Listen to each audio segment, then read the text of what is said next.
Hello, good morning, and welcome to the lecture on key concepts of the Code of Civil Procedure 1908 by Focal Point Law Classes and Research Center. Welcome to the lecture on key concepts of the Code of Civil Procedure 1908.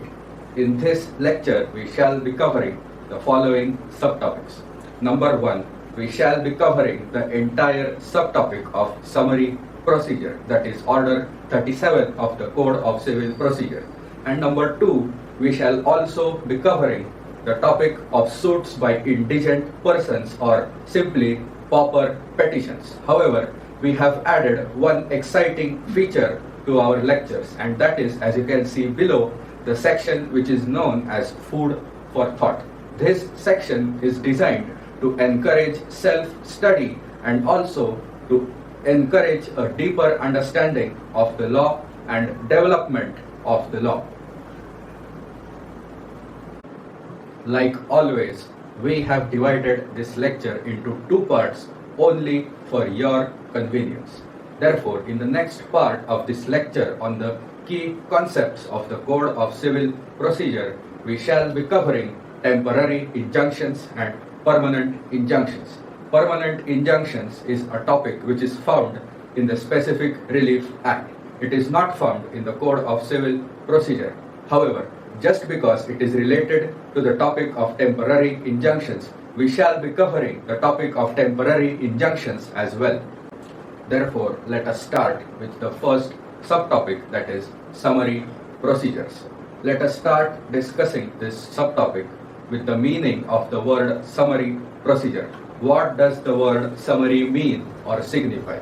To put it very simply, summary procedure means a shortcut procedure or an expedited procedure.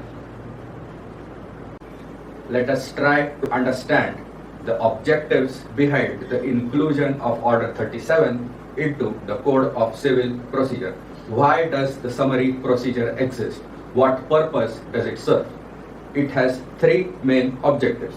Number 1, the plaintiff can get expedited or fast-track relief if he opts to use the summary procedure.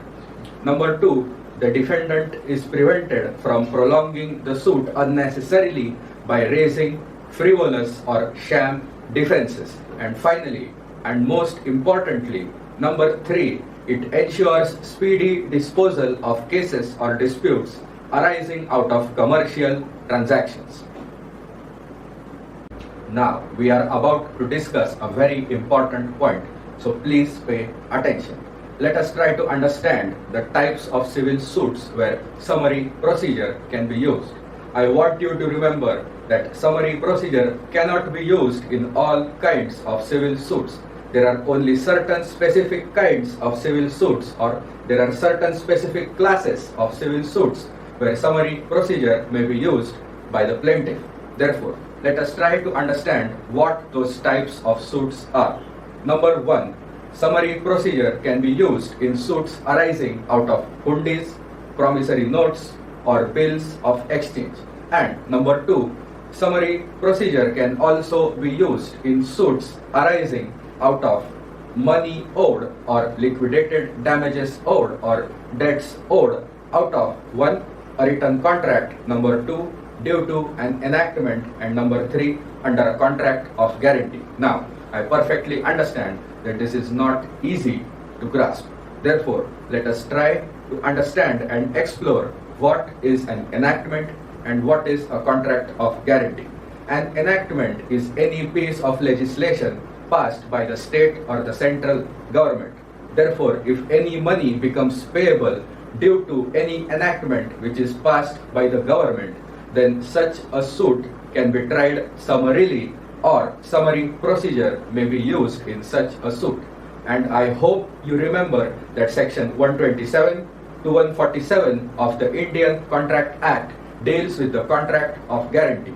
Therefore, if any debt arises out of such a contract of guarantee, then the summary procedure may be used.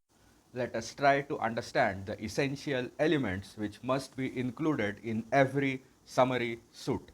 The essential elements which must be included are described in sub-rule 1 of rule number 2, and they are as follows. Number 1, there must be a declaration that the suit has been filed under Order 37 of the Code of Civil Procedure. Next, no relief which is not available under the summary procedure has been claimed. And number 3, the suit must contain the following inscription below the number of the suit in the title clause, and that inscription should be filed under Order 37 of the Code of Civil Procedure. The next step is described by sub-rule 2 of rule number 2, and that step is the issue of summons for the suit to the defendant. Therefore, according to this rule, summons of the suit shall be according to form number 4 in Appendix B or any other form which may be prescribed by any law in force. So, the first step in a summary suit is the issue of summons to the defendant. On the screen, I have reproduced for your ready reference form number 4 in Appendix B, which is annexed to the Code of Civil Procedure 1908. So, the defendant must enter appearance within 10 days of the issue of summons, failing which the plaintiff will be entitled to a decree as prayed for by him. Like we saw previously in the preceding slide, upon service of summons, the defendant must enter appearance within 10 days, and according to sub-rule 3 of rule number 2, upon service of summons, the defendant shall not be entitled to defend the suit unless he enters appearance within 10 days. Let us become familiar with the next steps in a summary procedure after the service of summons for appearance to the defendant. Now, like we saw previously, the defendant is supposed to enter appearance within 10 days from the service of summons. Rule number 3, sub-rule number 4 states that after the defendant enters appearance, the plaintiff shall serve upon him summons for judgment. The format of summons for judgment can be found in form number 4A in Appendix B, which is annexed to the Code of Civil Procedure. Thereafter, according to sub-rule 5 of rule number 3, after the service of summons for judgment, the defendant may apply for leave to defend the suit within 10 days from the service of summons for judgment. Now, let us try to understand the essential elements of the leave to defend which is prayed for by the plaintiff. So, according to sub-rule 5, rule 3 of order 37, the leave to defend must contain an affidavit of such facts which show that the defendant is entitled to defend the suit. Now, depending upon the facts revealed in such an affidavit, the court may either grant the leave to defend or it may refuse the leave to defend. However, the court can also grant the leave to defend based on certain conditions. Now, let us discuss an important proviso to rule number 5 of rule number 3 of the order 37, which we discussed just now. According to this proviso, the leave to defend must not be refused unless, number 1, the court is satisfied that the defendant does not have any substantial grounds for defense, or number 2, the defense raised by the defendant is frivolous or vexatious. Now it's time to discuss one of the most important sub-rules, that is sub-rule number 6 of rule number 3 of order 37. So, according to clause A of this sub-rule, if the court is satisfied that the defendant has not entered appearance, or if the leave to defend has been refused by the court, then the plaintiff becomes entitled to a decree as prayed for by him. However, according to clause B, if the defendant has been granted leave to defend, the court may direct him to furnish such security as may be decided, failing which the plaintiff becomes entitled to a decree. However, there is also a provision for delay condonation. If the defendant fails to apply for leave to defend due to sufficient cause, or due to sufficient reasons, such a delay may be condoned by the court and he may be given permission to defend the suit. So, the important question is, on what basis is the leave to defend granted or refused in a summary suit? The answer to that question is, no hard and fast rule can be laid down which says that in certain situations leave to defend must be granted or in certain situations the leave to defend must be refused. This question must be determined depending upon the facts and circumstances of each particular case. This was the ratio of the Supreme Court in the case of Santosh Kumar and Bhai Mool Singh, which was decided in the year 1958. Therefore, the position is that if the defendant raises a real, honest and triable issue, leave should ordinarily not be refused by the court. In the next few slides, we shall try to understand when does a defendant raise a real, honest or a triable issue.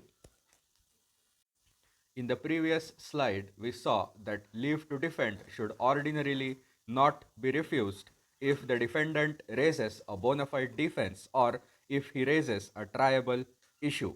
Now, what is a bona fide defense and what is a triable issue?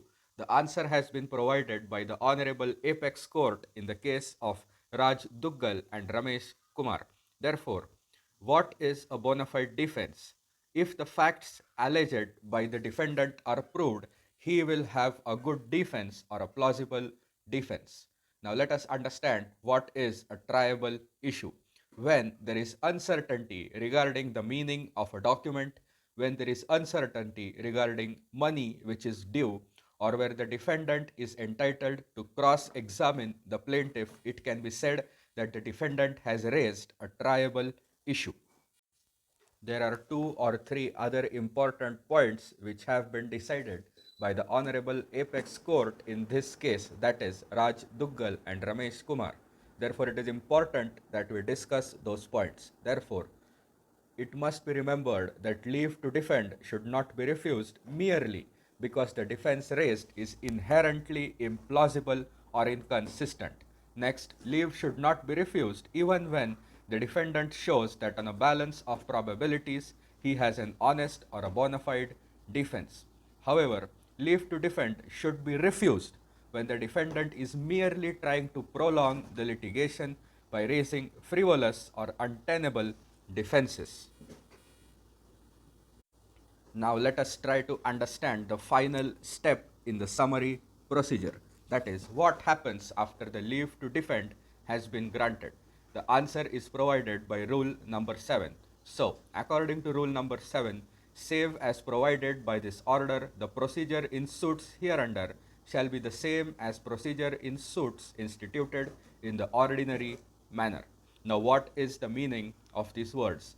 This simply means that except for the procedure described in Order 37, after the leave to defend is granted, a summary suit is converted into a regular civil suit and must be tried as such.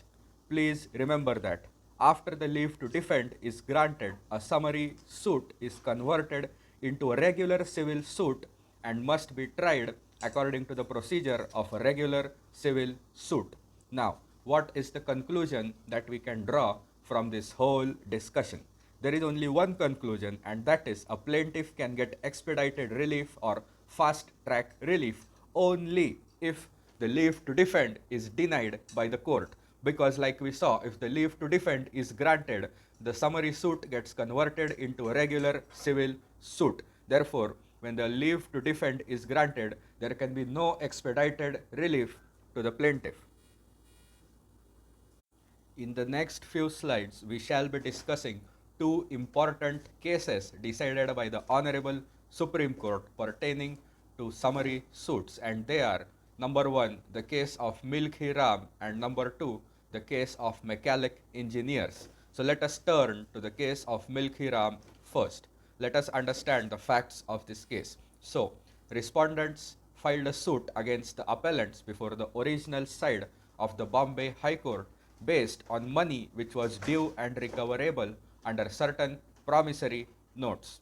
The appellants raised 2 notable objections. That is, number 1, the claim amount was unliquidated, that is, it was not ascertained, and therefore summary suit could not be filed. Number 2, the affidavit reveals a triable issue. The learned single judge of the original side of the Bombay High Court granted leave to defend subject to a deposit of 70,000 rupees out of the total claim of rupees 4,05,434.38 rupees. The appellants thereafter approached the Supreme Court by special leave to challenge this order of the learned single judge of the Bombay High Court. So, what was the result in this case? The Supreme Court upheld the order of the learned single judge of the Bombay High Court, which imposed a deposit of 70,000 rupees before leave to defend was granted. However, the apex court has made some notable observations, and they are: the Supreme Court did not find it necessary to lay down a rule to be applied in all summary suits. It was observed that the discretion vested in the trial judge to impose conditions should not get in the way of granting expedited relief to the plaintiff.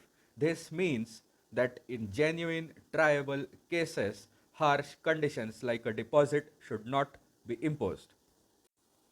Now, let us turn to the important case of Mechalec engineers, which was decided in the year 1977. So, this was a case related to dishonor of a check. The plaintiff filed a suit against the defendant for recovery of money due under the check under Order 37 of the Code. Unconditional leave to defend was granted by the trial court. A revision application was filed thereafter, and in that application, the High Court held that triable issues were raised by the defendant, but the defense raised by the defendant was not bona fide. Therefore, the High Court granted leave to defend subject to certain conditions. This means that the unconditional leave to defend was reversed by the High Court, and the High Court granted leave to defend subject to certain conditions. Therefore, the issue was, can the High Court interfere under Section 115, which describes the revisionary powers of the High Court, with the order of the trial court, which had granted unconditional leave to defend the suit? So, again, what was the result of this case? The Honorable Supreme Court quoted with approval the decision which was rendered in the case of Srimati Kiranmayi Dasi and Dr. Chatterjee. In the above mentioned case, amongst other things, it was held that even though the defense raised is a sham defense or practically moonshine, and the plaintiff is entitled to a decree as prayed for, the court may show mercy by granting leave to defend subject to deposit of the entire claim amount as security. Simply speaking, if the defendant was raising a sham defense, or if there was no defense available to the defendant, the court could still show mercy by granting him the leave to defend subject to the defendant depositing the entire claim amount which was claimed by the plaintiff as security with the concerned court. Only in cases where the defense raised is patently dishonest and so unreasonable that it cannot succeed, the discretion of the trial court to grant unconditional leave to defend may be questioned. It is only in such cases that imposition of conditions like deposits may be justifiable. Therefore, in conclusion, revisionary powers of the High Court may be used to interfere with the discretion of the trial court to grant unconditional leave only in cases where the defense raised is patently dishonest or so unreasonable that it cannot possibly succeed.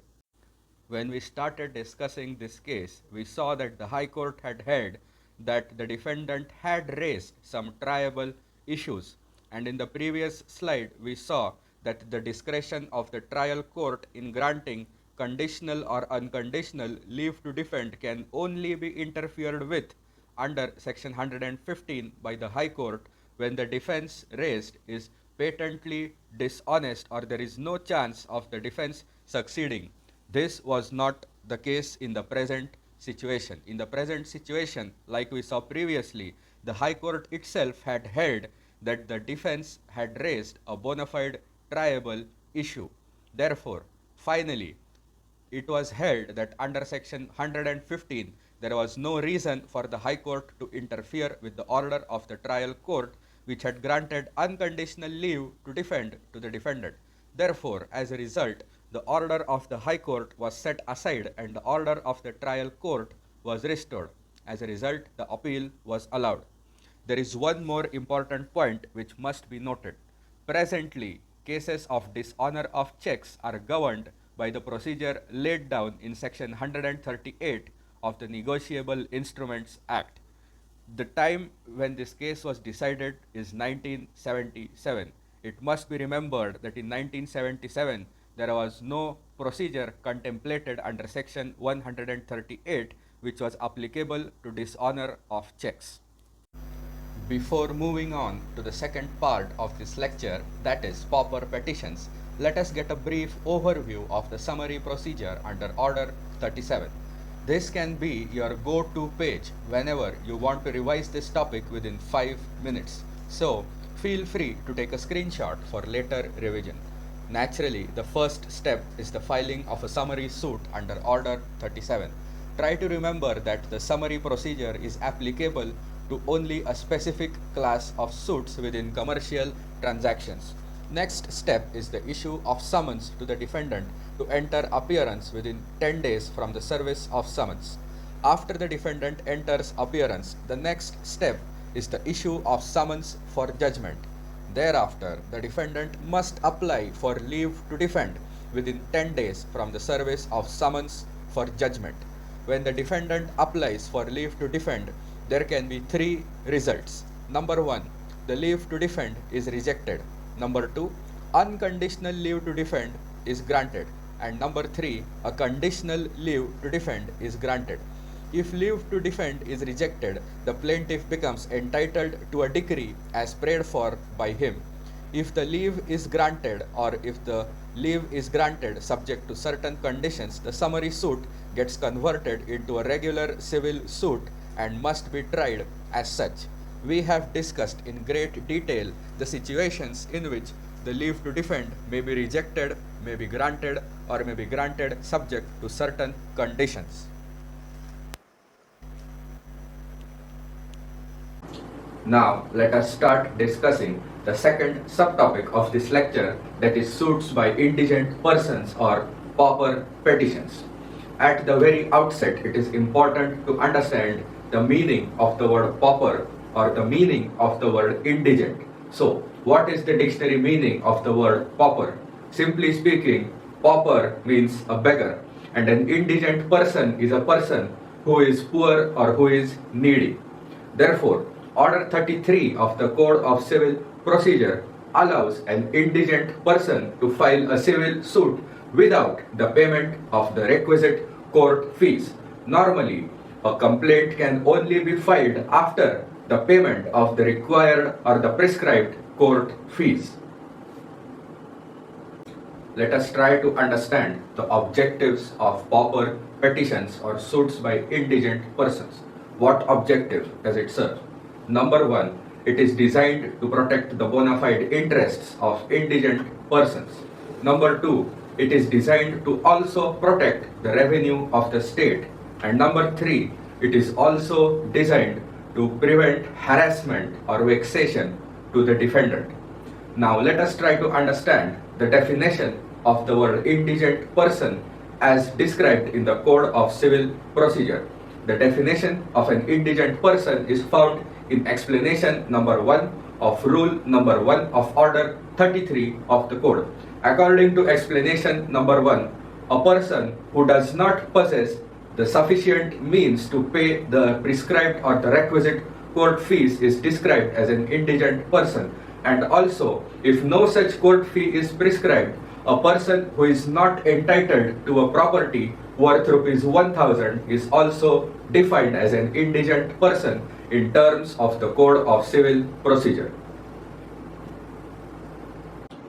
Before moving on, it is extremely important to understand the meaning of 2 important terms which are used in the context of indigent suits, and they are meaning of the word sufficient means and number 2, meaning of the word person. So, in the previous slide, we have discussed the definition of an indigent person. That is, an indigent person is a person who does not possess the necessary means or sufficient means which are required to pay the prescribed court fees. Now, let us try to understand the meaning of the word sufficient means. What does this word mean? In context of suits by indigent persons, sufficient means refers to the capacity of that individual to pay the prescribed court fees. However, it does not mean that the person is supposed to dispose of all of his assets in order to pay the court fees and thereafter prosecute the case in a state of impoverishment. Sufficient means only refers to ready money or such assets which can be easily converted into ready money or such assets which can be easily liquidated. Now, let us try to understand the meaning of the word person which is used in this context. In this context, that is, in the context of suits by indigent persons, the word person means both a natural person as well as a juristic person. Therefore, an individual as well as an association of persons or even a company is entitled to file a pauper petition. In the next few slides, we shall try to understand the procedure which is followed in suits by indigent persons. So, first of all, inquiry into the means of the indigent person shall be conducted at the first instance by the Chief Ministerial Officer of the concerned court. Now, who is the Chief Ministerial Officer? The designation of the Chief Ministerial Officer varies from court to court. For example, in presidency towns and in particular in the small causes courts located in presidency towns, the Chief Ministerial Officer is the registrar of the court. For all other district courts located all over India, the Chief Ministerial Officer is also known as the Shirastedar. So, the Shirastedar carries out an inquiry into the means of the indigent person. Number 2, rule number 2 of Order 33 prescribes that inter alia, the present plate must contain a schedule of the movable and immovable properties of the plaintiff and also their estimated value. Rule number 3 stipulates that the plaint must be presented by the plaintiff in person. If, for some reason, the plaintiff is exempted from appearance, the plaint must be presented by his authorized representative. And according to rule number 4, the court shall conduct an inquiry into the means of the indigent person and also into the merits of the suit which is filed by him. Let us discuss the situations in which a court may reject an application by a person to sue as an indigent person. Rule 5 of Order 33 describes the situations in which a court may reject such an application to sue as an indigent person. Those situations are: number 1, the plaint has not been presented in the prescribed manner or the prescribed format. Number 2, the person is not an indigent person. Number 3, the person has disposed of the property within 2 months of filing of the indigent suit with a view to avoid paying the necessary court fees. Number 4, there is no cause of action revealed in the plaint. Number 5, the plaintiff has entered into an agreement with a third person with respect to the impugned property by the virtue of which the third person has obtained an interest in the impugned property. In the previous slide, we have discussed 5 situations in which the court may reject an application by a person to sue as an indigent person.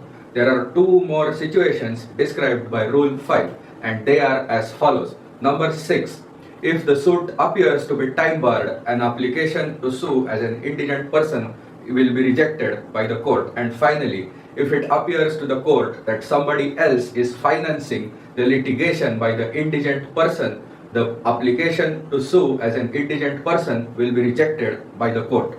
It is important to remember a few more important points regarding rejection of plaints. So, first of all, rule number 5 is supposed to be exhaustive. That is, these are the only situations in which a court may reject an application by an indigent person to file a suit. And next and most important, a rejection or an order of rejection of an application to sue as an indigent person is not appealable. Such an order does not fall within the meaning of a decree or an order in the context of Order 44. Order 44, as we shall see in some time, deals with appeals by indigent persons.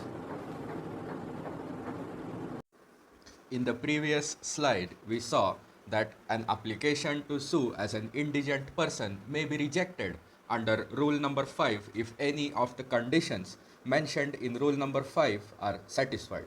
However, if the plaint is not rejected under rule 5, according to rule number 6, the court shall fix a date for receiving evidence for or against the indigency or pauperism of a person. At least 10 days clear notice shall be given to both the government pleader and also the defendant. Thereafter, on the fixed date, the court shall examine the witnesses of each parties. Such examination of the witnesses shall be confined to clauses B, C, and E of rule number 5. This means that examination of witnesses shall be confined to determining whether the person is an indigent person or not, or whether he has disposed of any property within 2 months before presentation of the plaint to sue as an indigent person, and finally, whether another person or a third party has obtained any interest in the subject matter of the suit due to an agreement with the so-called indigent person. Please remember that examination of witnesses shall be confined to these matters only.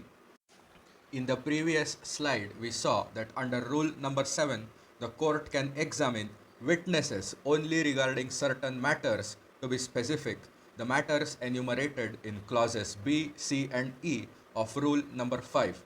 However, the court can examine the plaintiff or his agent regarding any matters stated in rule number 5.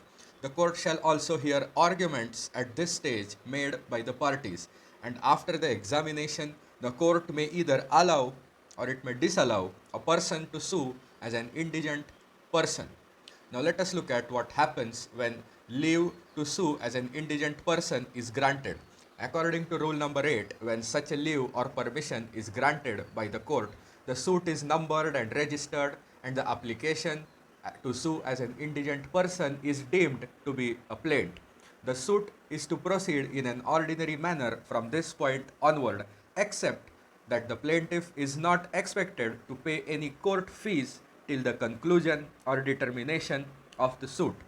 However, the court fees must be paid by the plaintiff upon conclusion of the suit.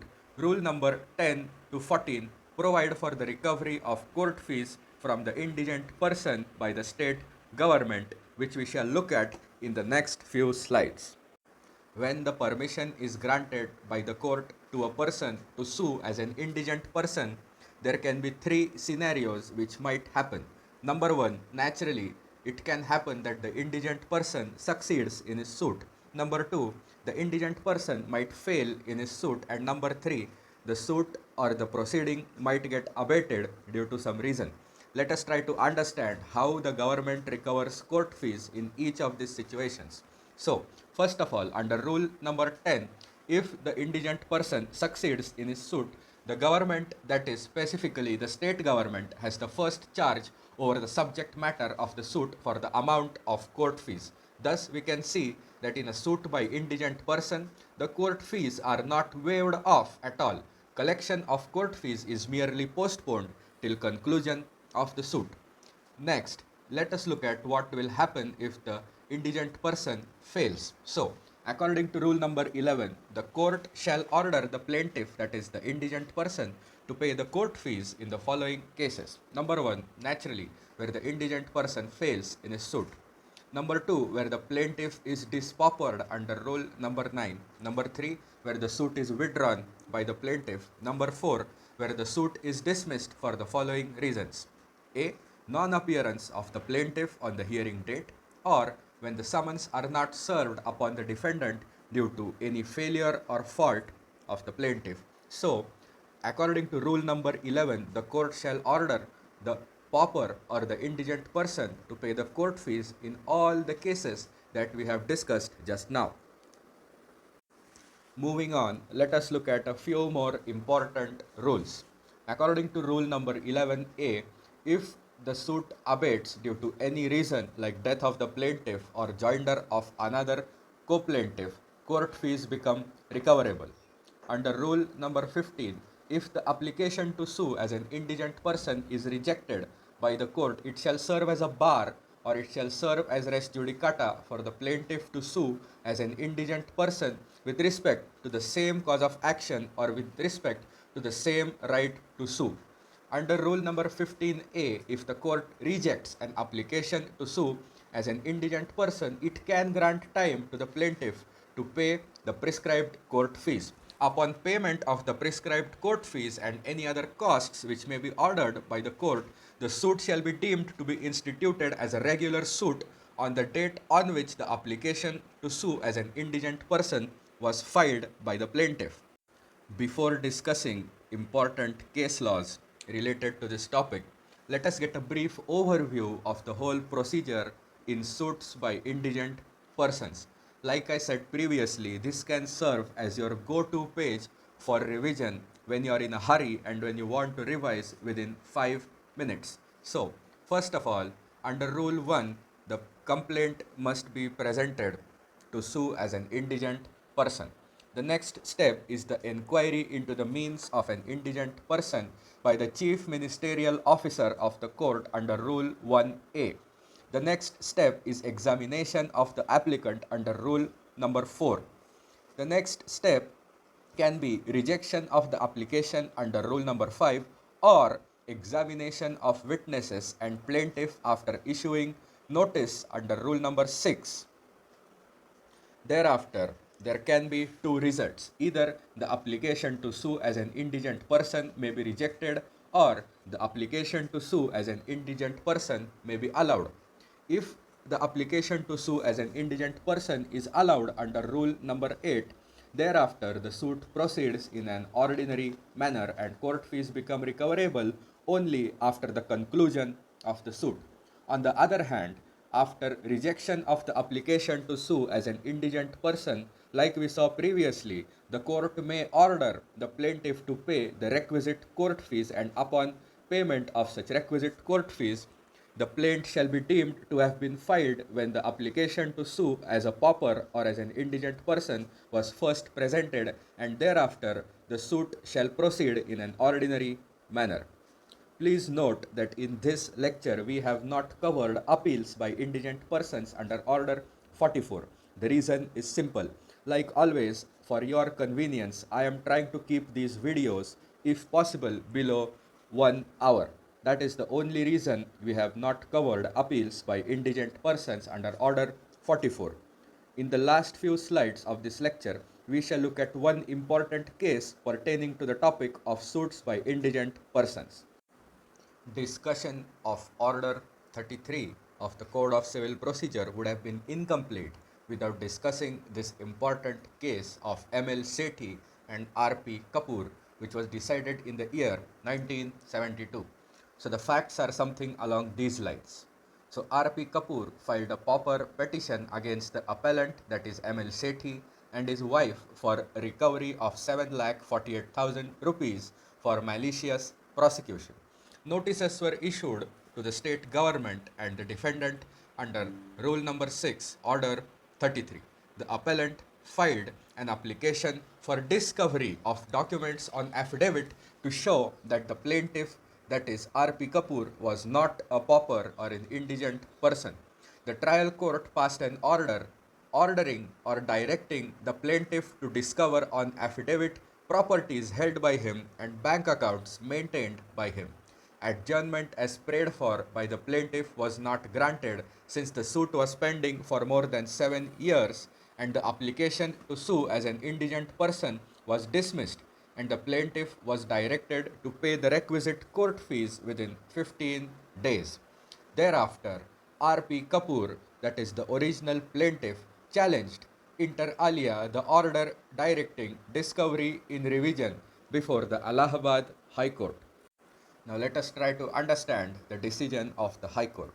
The High Court held, among other things, that the procedure contemplated under Rules 6 and 7, which we have discussed, of Order 33 is of a summary character, and sophisticated procedure like discovery should not have been directed by the trial court.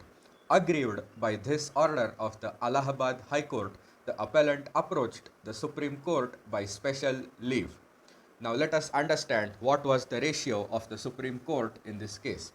In this case, the Supreme Court held that after an application to sue as an indigent person is presented, notice is issued to the state government and the defendant, which is returnable in 10 days. At this stage, the respondent or the defendant may demand discovery of relevant documents. Discovery is a perfectly acceptable procedure, and it is within the jurisdiction of the trial court to pass an order or direction for discovery. As a result, order of the High Court was set aside and appeal was allowed. With that, we have finally reached the end of our journey in discussing summary procedure under Order 37 and suits by indigent persons or pauper petitions under Order 33 of the Code of Civil Procedure. Thank you for watching. If these videos have helped you to revise for your exams in any way, or if these videos have helped you to gain a better understanding of the Indian legal system, consider liking this video and subscribing to our channel. It shall help us immensely. Thank you once again. Do stay in touch.